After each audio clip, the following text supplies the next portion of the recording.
with the Small Urban and Rural Transit Center, better known as CUTR, which is located at North Dakota State University.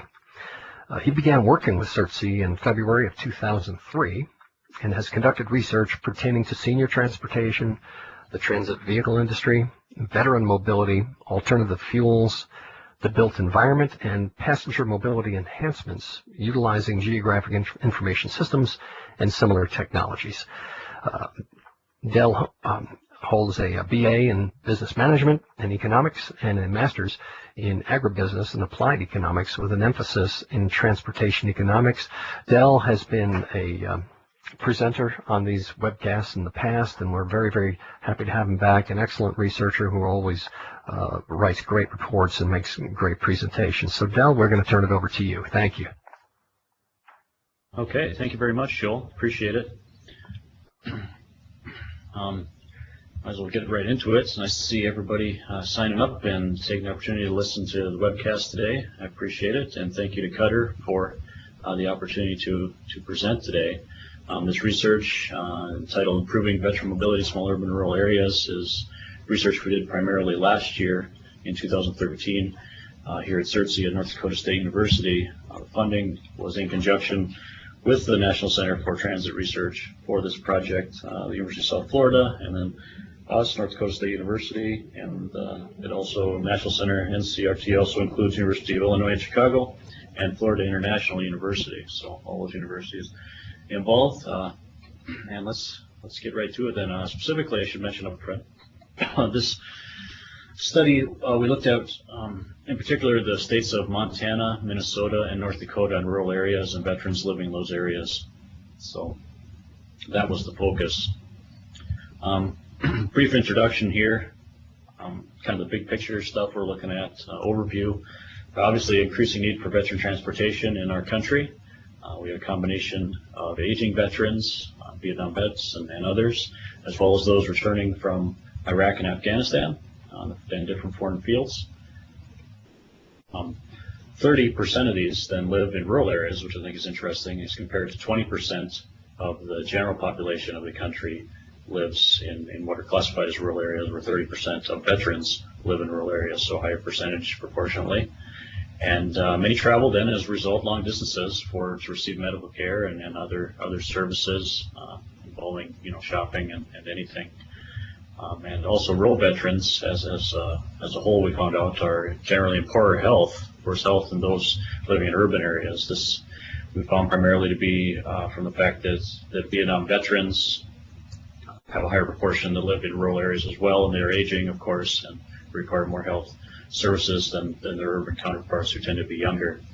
And then finally, I think this is an important point as we get started. We recognize that many veterans also require mobility assistance for all activities in daily life, not just getting to the doctor, but getting to the grocery store, getting to family activities and different things around their personal communities, and also just a lot of times moving around their homes and getting to and from different places. So talk quickly about the objectives of what we tried to accomplish here. The first two kind of feed into the last one, and they're kind of a combination. I'll explain more about that.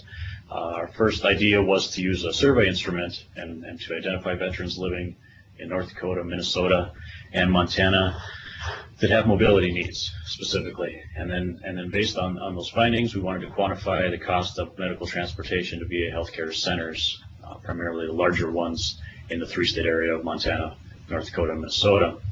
And then based on those two findings, those two objectives, we wanted to conduct and develop some type of feasibility model that would be a hypothetical coordination effort that would take place between rural public transit agencies and their local VA healthcare centers. And local, we use the term loosely, obviously, as local could mean 100 miles away or more, but that was the idea of the research. So we talk quickly about related literature, kind of a national perspective here, overview, what we're looking at, what we're concerned about. Approximately 22 million veterans nationwide, and this was a year or two ago now. This number has increased and continues to increase. As a rule, they're mostly male and older than non-veteran populations. And Third point there, to just emphasize this again, almost 30% reside in rural areas, as I said on the first introduction slide, as opposed to 20% of the general population that lives in what are classified as rural areas.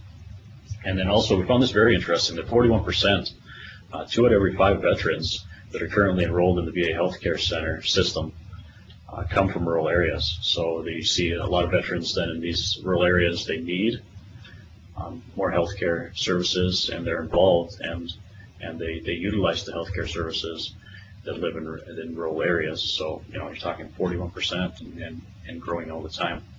The final point I think is a very important one when we talk about, for the Veterans Association, Veterans Administration point of view, we talk about the beneficiary travel expenses that have increased dramatically. In just the 4-year period here, we look from 2008 to 2012 from almost 400 million. These are nationwide numbers, almost 400 million in 2008, up to 860 million in 2012, more than doubled. And we believe this happened because of 2 primary reasons, and others as well, but 2 primary ones. Please enter your 4-digit PIN now. A huge increase in the number of people that demanded the services, more veterans coming back from foreign fields. Welcome to the Center for Urban Transportation Research Web Conference. This web conference is sponsored by the National Center for Transit Research. Please hold to be connected to your call. And then also, there was a huge increase in the amount of redistribution, and the beneficiary travel expense actually increased from 27.5 cents per mile all the way up to 41.5 cents per mile in 2008, a 14-cent per mile increase, and that's really helped explode this number of veteran beneficiary travel expenses from the VA's point of view. So those were the 2 primary reasons for the increase. If we look at local initiatives, I was just recently part of Community Transportation Association of America's CTA annual conference that had in St. Paul just a few weeks ago, and I was on a panel with folks from South Dakota and from Wisconsin, and they talked specifically about the VTCLI grants that have been utilized for transportation purposes to move veterans around local communities. And they were transit agency representatives, and they talked about how they're using the grants in their own local communities, and I talk more about what I'm talking about now, just overall veteran issues in the three-state region, and as well as the nation as a whole. Some other local initiatives here you see North Dakota has what we call a post-war trust fund that was created in the 1990s. This helps fund transportation in North Dakota, primarily to and from the Fargo-Moorhead or Fargo VA Hospital. And then also in Fargo, they're utilizing more telemedicine now, something we found to be quite interesting. This thing has really increased the last 4 to 5 years now, where doctors at the VA Medical Center can correspond and talk to local doctors at local clinics, about basic things, general appointments and stuff, rather than having the veteran travel 50, 60, 80 miles, 100 miles plus one way. They're able to have the veteran travel maybe 5 or 10 miles to their local clinic, and then they can talk, via Skype or some other technology and get information back and forth. It really cuts down on the travel costs, which I think is the future. This telemedicine is really exploding all over, and it's going to be, very important to the future of healthcare in this country and VA healthcare as well. One other thing we found that was really good in Minnesota. They have what's called the Council of Transportation Access, MCOTA, and on this board, on this committee, they have the Commissioner for Veterans Affairs in the state. I know a lot of times when we talk about veterans, VA, Department of Defense, and then the general public, we kind of talk about them in silos as 2 very different things, or there's not a lot of coordination between the 2, or commingling of resources, or what have you, information at all. I think this is important for the Commissioner of Veterans Affairs in Minnesota to really have a seat at the table and be part of this council, so he can really provide input from a veteran's point of view, and he can also hear, what's going on other places and how maybe coordination can help both, and where a difference can be made by utilizing similar resources. I'm going to talk a little bit about our survey that we put out there. What we did was we designed identical, well, it's the same survey, but we did it electronically, and we also did paper surveys. Now, the online surveys were distributed different ways. There was 2 primary ways. We looked and went through veteran service officers, VSOs, and also Veterans Affairs representatives, and in the 3 states, of course, that we looked at were Minnesota, Montana, and North Dakota. We also did paper surveys, and these were done at different organizational veteran events. Primarily, the big place was at stand-down events, where we did provide veterans the opportunity to complete the survey, and these stand-down events provide services to homeless veterans throughout the country. We, of course, did these in just the three-state area, and primarily Montana was kind of the big place where we did stand-down event surveys. The results, honestly, were a little disappointing when we initially received them. We received 140 viable surveys. Over 100 of these were electronic and just 33 paper ones. We actually received almost twice that number of paper surveys, but a lot of them were unusable, and that was a little disheartening. I think this really showed kind of the mental health aspect out there among a lot of veterans, a lot of aging veterans in particular, and issues they're having. A lot of the surveys veterans would not complete. They would just skip whole sections. They would complete multiple questions multiple times in different ways, and it just didn't make any sense. So a lot of the surveys we just had to throw out. They were unusable and didn't function well for the research that we were doing. And also several veterans were very apprehensive about us collecting any information from them, and they said, no, right up front, that they were not going to offer any information. And this, was, from a research point of view, this was a little disheartening as well. And I've, been part of, many surveys in over 11 years, working here at North Dakota State, and it's probably the most frustrating survey that we've ever put out because of all these issues that we normally don't run into. And it was, major issues here with talking to the veteran community. But I think we came up though with some good results overall, and talk a little bit about those here. Talk about a profile of respondents. We found 91% male, which was pretty predictable. Nice cross section here of age though, on the graph showing the different age of respondents. A lot of them in the 50s, 60s, and 70s, of course. Then we did get some responses from veterans just getting back from Iraq and Afghanistan, mainly younger vets in their 20s and 30s as well. So a nice cross section of different veterans to get perspectives from.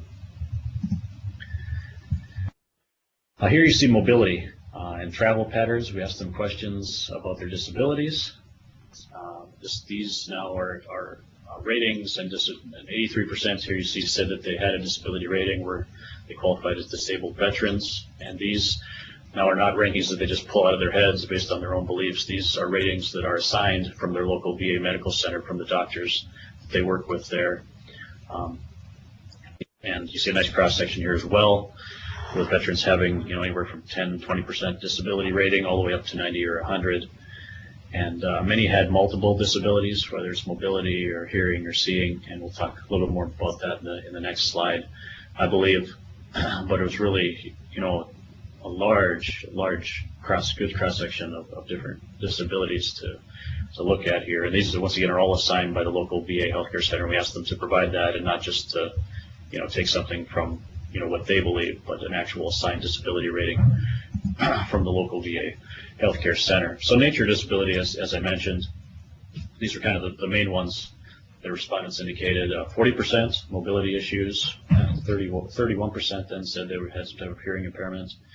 A quarter of them roughly said that they had some type of mental health issue. This is, you read in the literature, is often underdiagnosed, almost always actually. So this, 26% is probably kind of low. As obviously when you have a mobility or hearing impairment, it's pretty, easy a lot of times to diagnose, where mental health is a whole other issue a lot of times, and a lot more difficult to diagnose. And then others, and sight impaired was also a big one. And as I said, many veterans indicated that they had multiple disabilities. So they would have mobility issues, hearing impaired issues, mental issues, sight impaired. They would have 2, 3, 4, up to 5, different disabilities that they would indicate that were assigned from their VA healthcare center. Get a little more into travel patterns, and then the next thing we kind of asked them was, how do you get to your veteran medical appointments? And 70% or 69% indicated, I drive my own vehicle. Now this, from a research point of view, when we saw this, and we kind of predicted it as well. I mean, it kind of makes sense in rural America, particularly, but it's a little scary, because what you're looking at here is a lot of veterans indicated they have 40, 50, 60% disabilities or higher, and yet 70% of the veterans as a whole are driving long miles a lot of times. putting on a lot of miles getting to their own appointments. So a lot of veterans probably shouldn't be driving that are driving, and this can definitely be an issue.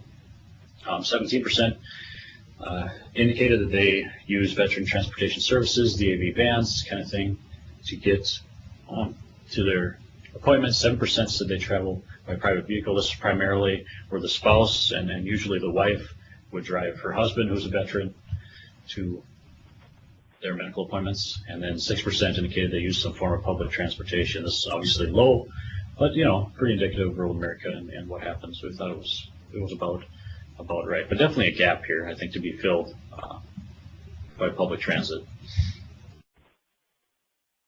So we asked them then about travel distance. These are one-way travel distances to medical services. So this, was kind of surprising. We saw a lot that indicated they travel 15 miles or less to receive services. But then you also see there's 17% that travel more than 90 miles, and this is one way. So you're talking, many veterans traveling 100 miles plus round trip in order to receive some type of medical service, which is a long trip, especially in rural areas. And we found that the average to be right around 45 miles one way. So a 90-mile round trip was kind of the average round trip that we saw. And this was used, we get into more of the simulations here later on, I'll talk about, and kind of a 90-mile round trip was the kind of baseline simulation that we used, and we received that from respondents here, as they indicated that was the average one-way trip that they traveled. Finally, we asked them an open-ended question, kind of just threw it out there, saying, what increased transportation services would improve your quality of life? And this could be anything, and we received, obviously, multiple different ideas from them. I highlighted 5 here in bullet points that I thought were probably the most frequently answered, and obviously more transportation services, more frequent service, which come, every transportation survey you throw out there. So that's, pretty common answer. But then we also had things, and particularly Minnesota here, transit services that could cross county lines. I know a lot of ways that the transit is funded in Minnesota, the agencies are unable to cross county lines. This is obviously an issue with some of the veterans and general public as a whole getting to medical and other services around their communities and to larger towns, further away.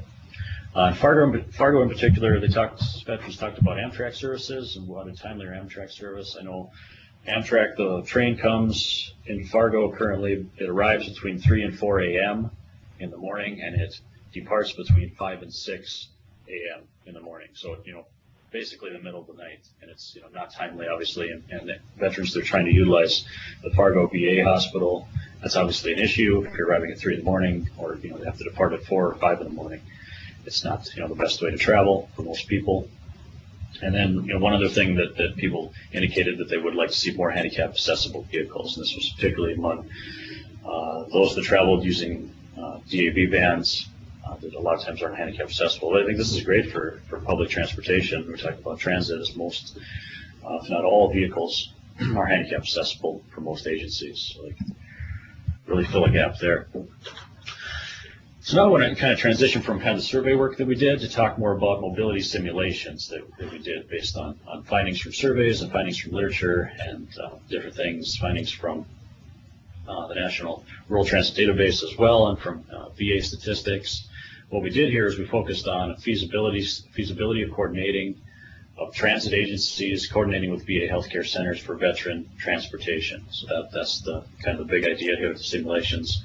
We wanted to find out, would this be cost effective for public transit to enter into some type of coordination effort? And this, is right off the bat, I should say this is hypothetical. This isn't something that's currently going on, at least that I'm aware of or we're aware of in any rural areas, but something, that could happen and could be cost effective. So is this cost effective for public transit? Kind of looking at it from a public transit point of view.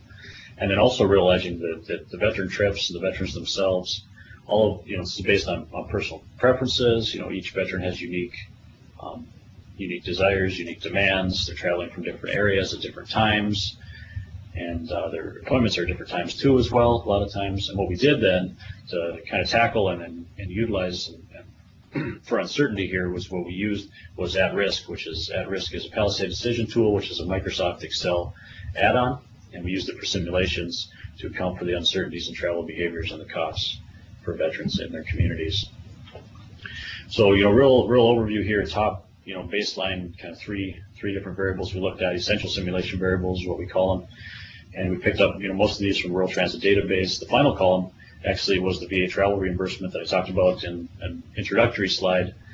Currently the reimbursement rate is 41.5 cents per mile if you qualify as a veteran for VA travel reimbursements, and this is also minus a $6 deductible. So if you made a 100-mile round trip, you take 41.5 times 100, you end up with $41.50, and then you subtract the $6 deductible, so you'd actually be reimbursed, $35.50 or so for your trip, and that's currently what's in place with the VA travel reimbursements. Now, when we compare this and we look at operating costs, this is from a transit agency perspective. These are average operating costs per mile, expenses per mile in Minnesota, Montana, North Dakota, and also the fare recovery percentages for each of these three states, the averages. And you notice that Minnesota is more than double fare recovery rate of that of Montana and almost double that of North Dakota. And the main reason here is because Minnesota, there's a lot higher population densities, a lot more people around, and as a result, most transit agencies are transporting more people per ride that are paying some kind of fare compared to those in Montana and North Dakota. Montana and North Dakota are kind of, it's kind of land of wide open spaces where a lot of these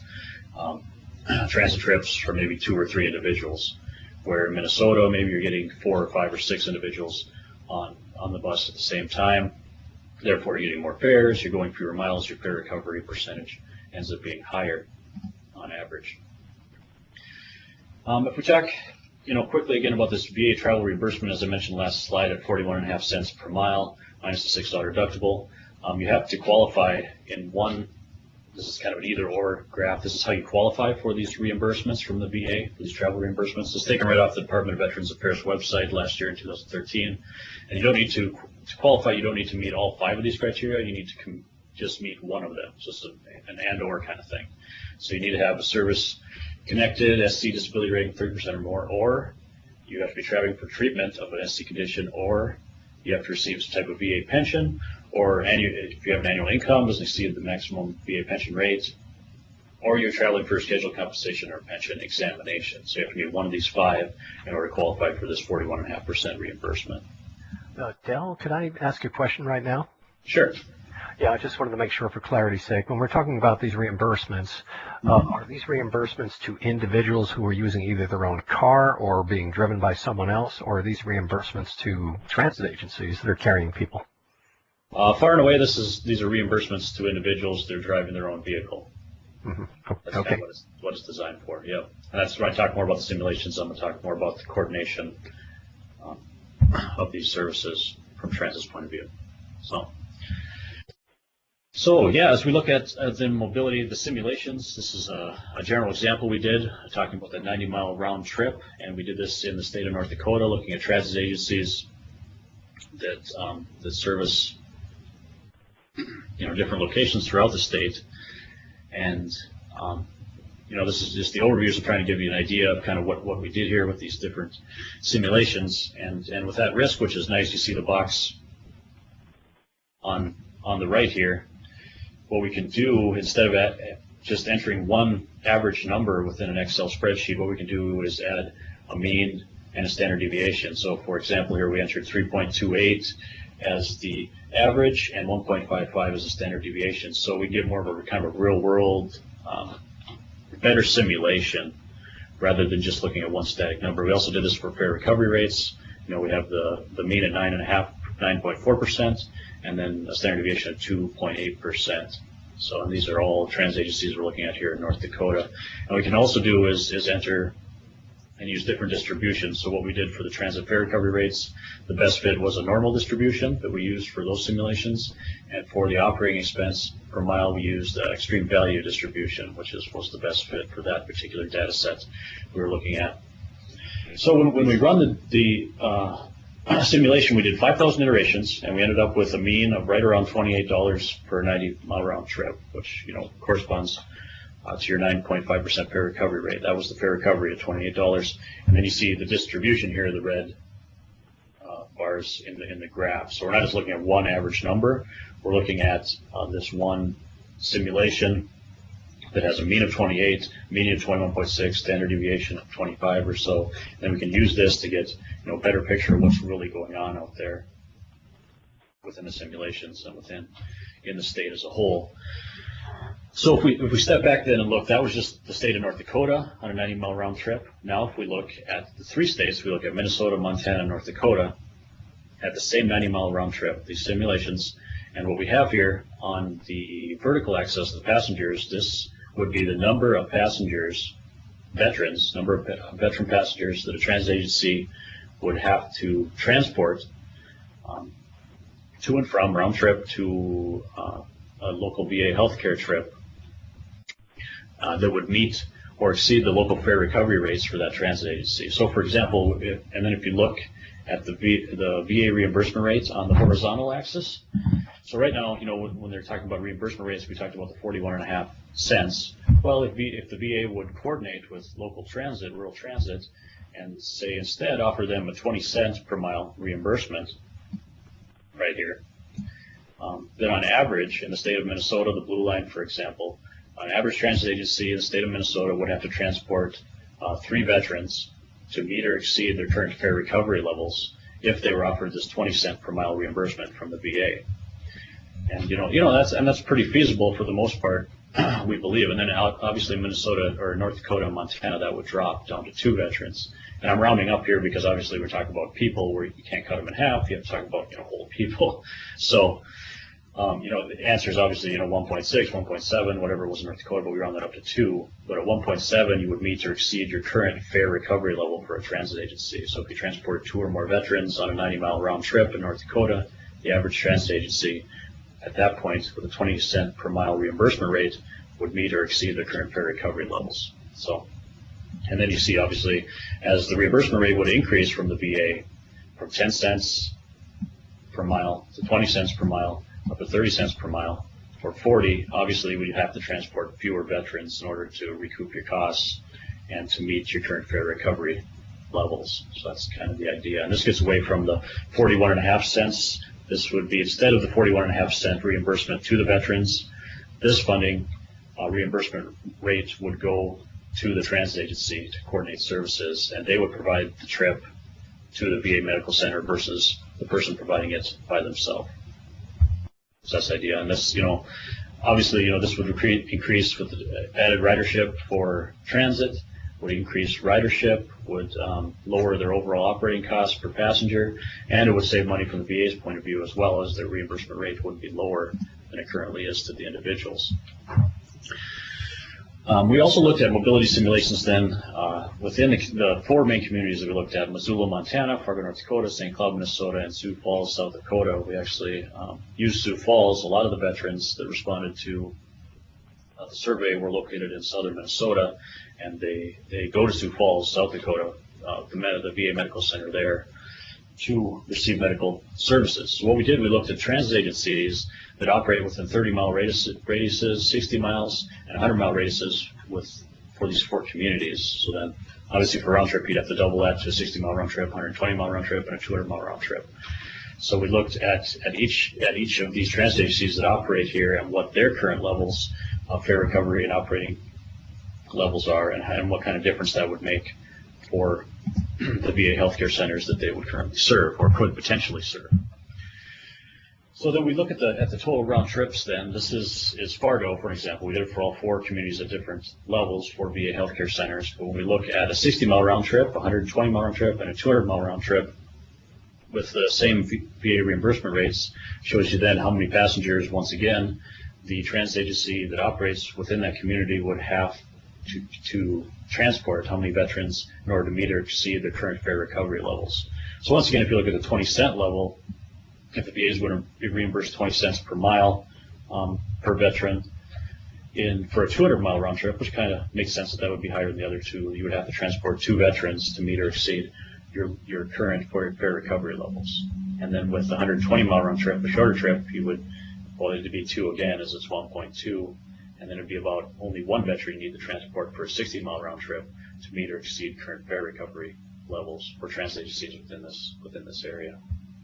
So that was kind of the idea with those simulations, and we talk about then key findings based on surveys and simulations. We have found that transit agencies then can increase ridership And a lot of times, these vehicles, almost all the time actually, they're going around and there is capacity available for other people. So if you're transporting, 5 or 10 people on a 15-passenger cutaway bus, there is room to get more veterans on the bus. And if you're already going, a lot of these, rural agencies are already servicing, larger communities once, twice a week, once, twice a month. So it wouldn't be, out of their way to say, hey, we can get a few more veterans on the bus. We can do some type of coordinating with the VA healthcare center, maybe help pay for this. And it's kind of a win-win situation for really everybody. So, VA could lower travel costs and you could increase ridership. So we also feel, this is based on survey findings, different things. This is really an optimal time to talk about strategies for rural transit to transition aging veterans, especially those, in the Vietnam era vets now are getting in their 60s and 70s, and to get them out of their personal vehicles and to use public transit. And a lot of these veterans, are going to really outlive their ability to drive, and that is going to be a major issue. And it's already really starting, and now is really the time to get in, I think, as these veterans are aging.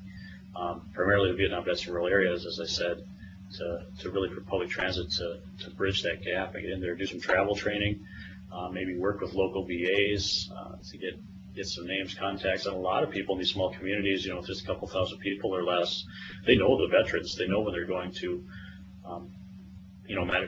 medical services, this kind of thing, and to do some travel training. And you can also market this as a quote-unquote free ride to the veteran, as the reimbursement, if coordination were to take effect here, would go to the transit agency, and the veteran wouldn't be charged out of pocket for their ride to and from their medical appointment. So they wouldn't have to deal directly with the reimbursements either.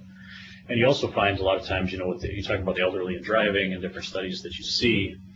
Kind of the main things you find is elderly people a lot of times don't like to drive where they're not familiar with their surroundings. They don't like to drive after dark, and they don't like to drive where the weather is bad. And when you're talking about Montana, North Dakota, Minnesota, you're talking about bad weather. A lot of times in the winter, 4 months plus out of the year, it's dark a lot around here in the winter time. It gets dark 4 or 5 p.m. in the afternoon. It's dark until 8 or 9 the next morning. So a lot of times you're traveling in the dark, and when you're talking about traveling 100 miles plus, a lot of times elderly drivers are not familiar with those surroundings and would feel more comfortable a lot of times having somebody else do the driving for them. So I think it's a great opportunity for public transit to really get in there and market their services. And finally, and I think this is important as well, results can really serve as a great planning tool, we feel, for rural transit agencies. They can look at their current fare recovery levels. They can look at their current operating expenses per mile or per passenger and kind of compare that to what we did in our simulations and say, and then maybe find out, hey, this is how many veterans I need to transport in order to, make it feasible for me to provide this kind of service to VA healthcare centers, whether there's coordination at a certain level or not. But it can be kind of a feasibility tool for a transit agency that's maybe looking to get into this kind of service and do this kind of thing. So those were the main slides that I had. I'd like to thank you again for participating. I know on our website here, certc.org, we work through North Dakota State University, of course. The whole report is available there, and you can take a look.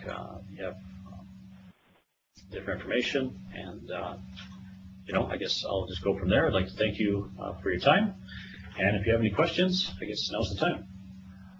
Right, Del. Thank you very much. Great presentation, and indeed we do have questions that have been coming in. And as you see on the screen, for those who maybe didn't see it at the beginning of the presentation, here is how you can submit your question, and we will take them in the order in which they've been received.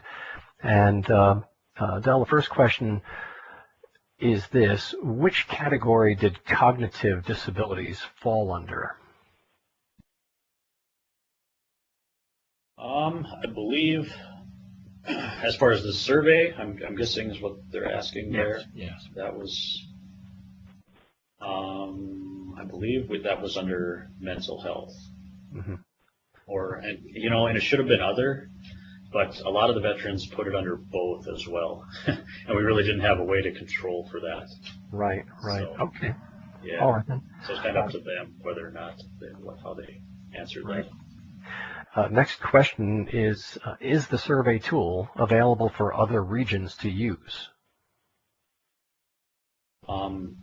Yes, I mean it's at the end. It's in the appendix of the study, the report on our website that you can definitely take a look at, and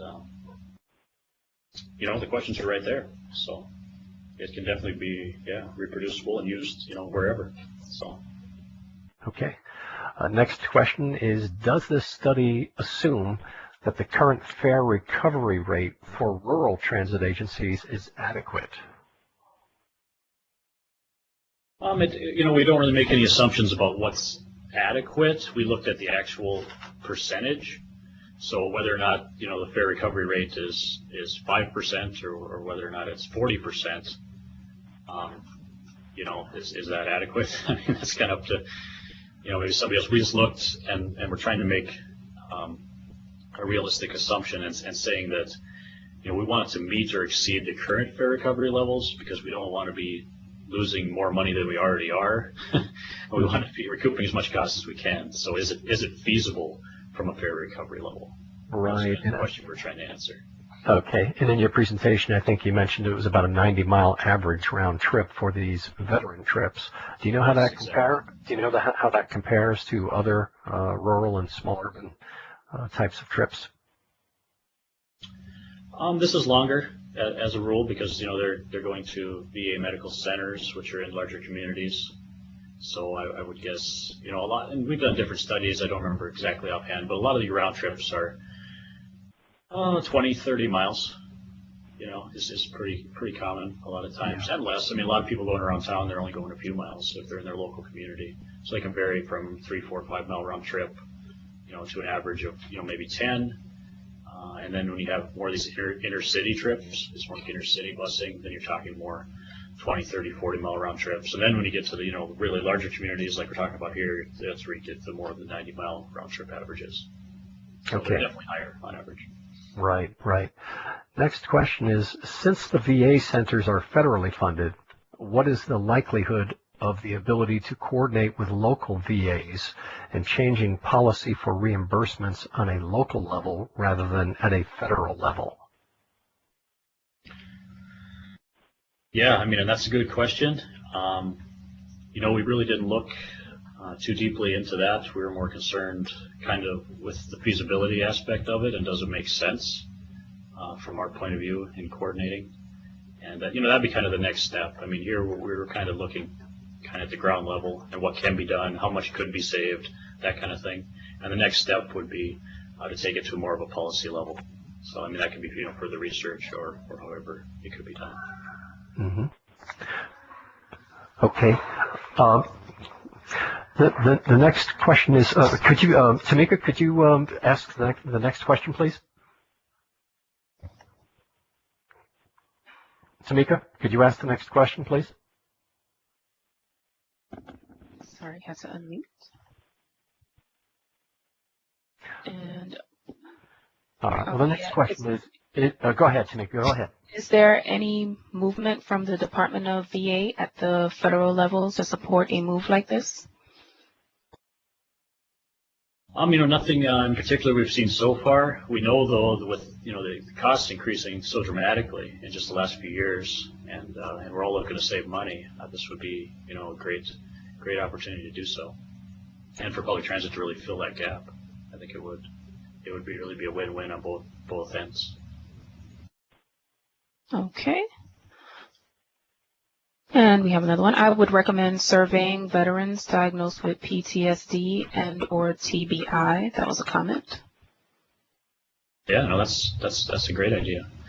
The survey, when it comes to mental health and surveying, it's something I haven't dealt with a whole lot. And we talk about PTSD and these different issues. It's challenging to survey, to say the least. So I think need to be aware of that. But yeah, no, it's a great idea.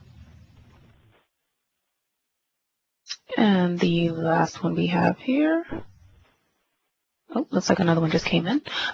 We have, when people drive themselves, they often add secondary trip destinations and purposes. To get these trips shifted to transit might need to add some flexibility for those using their services.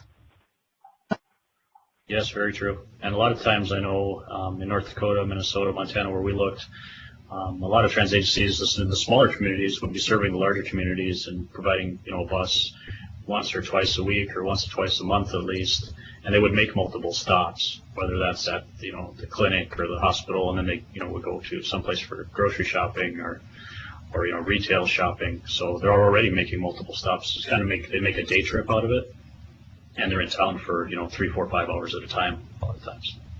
So that's already happening in a lot of places. But yeah, it's definitely necessary.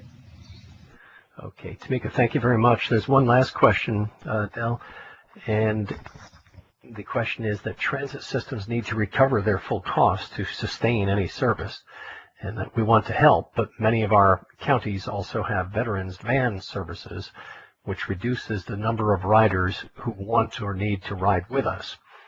Any ideas on how to recover full cost without duplicating services or competing with van service? Yeah, there's definitely that competition there. Some areas don't have a lot of other options, and transit's kind of the way to go in rural areas. Some, is the opposite. I think one thing we found with the surveys that, some of the vans at least weren't handicap accessible. And with transit, you're talking, almost all your vehicles are handicap accessible, and they have to be. And that is definitely, a good marketing tool for transit to say, hey, we're all handicap accessible and can provide those rides, when necessary or when available. Mm-hmm. Well, Del, this is great. I know that you probably didn't focus on this in your study, but I was wondering, given the great distances that some veterans do have to travel to receive services, did you find out any other types of programs that are helping the veterans relocate to areas nearer to health services? Not in particular in rural areas. I know we've done some research in the past on kind of we looked at kind of a ride or relocate kind of strategy, and this was for elderly people in general. Are you better off riding local transit, or are you better off relocating to a larger community where you can receive more services? And we found majority are actually better off staying in their own communities, rural communities, and utilizing transit or some other transportation service to access the things versus moving. The cost of moving is many times, most times, much higher than providing transportation. Mm-hmm. Okay. That's kind of the big issue that we found there. But we haven't done it with respect to veterans. We didn't really look at that either. So. Okay. And another question, would it be possible to have the provider receive the travel fee from the VA?